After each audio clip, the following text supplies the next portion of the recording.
বন্ধুরা চলে এলাম আবার আমি তো আমি নতুন কন্টেন্ট নিয়ে চলে এসেছি। এবার থেকে আমি এক ভিডিও রিঅ্যাকশান দেব, তো আপনারা একটু সাপোর্ট করবেন। আজকে প্রথমে দেখতে চলেছি ভোজপুরি সং কেশারি রায়। দেখি ভিডিও গানটা কেমন লাগে আপনাদেরকে জানাবো, আর আপনারাও জানাবেন আপনাদের কেমন লাগছে। তো স্টার্ট করি।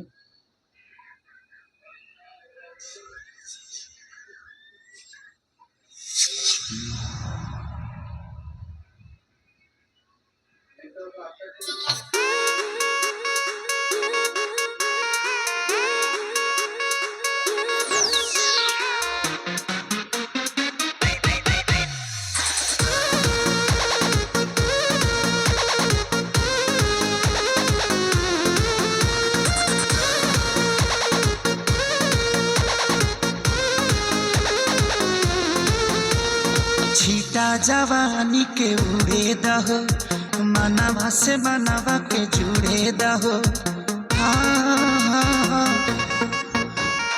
छीटा जवानी के उड़े दहो, मनवा से मनवा के जुड़े दहो।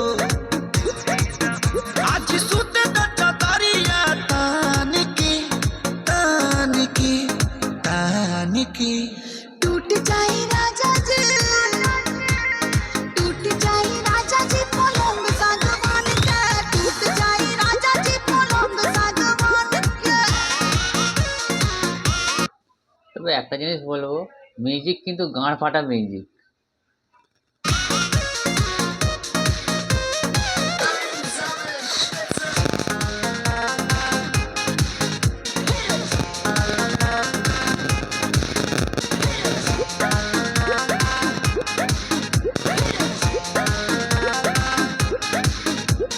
छुए तो बदन की देखो न कटन की चादर बिछा देहनी।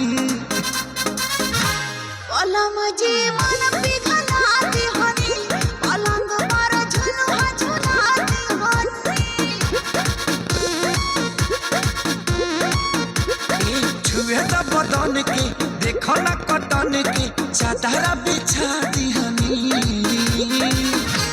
पलंग जी मन पिघला देहनी, पलंग पर झुलुआ झुला देहनी। परियार बात बेडिया फान के फान के फान के टूट जाए राजा जी, टूट जाए राजा जी पलंग सागवान के, टूट जाए राजा जी पलंग सागवान के।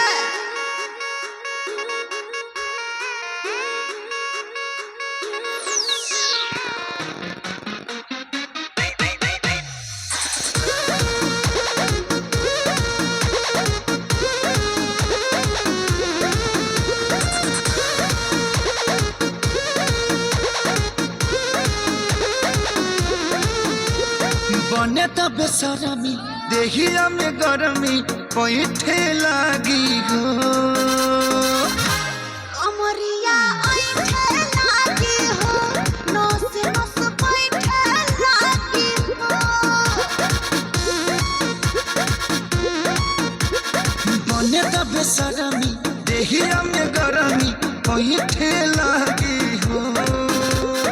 ए कमरिया ऐठे लागी हो, नस नस बैठे लागी हो।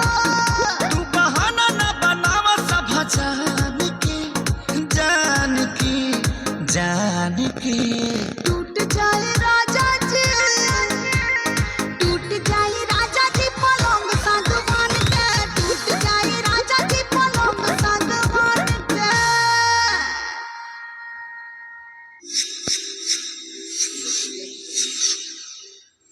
তো সং ফিনিশ, ভালোই লাগলো। আপনাদের কেমন লাগলো কমেন্ট করে জানাবেন।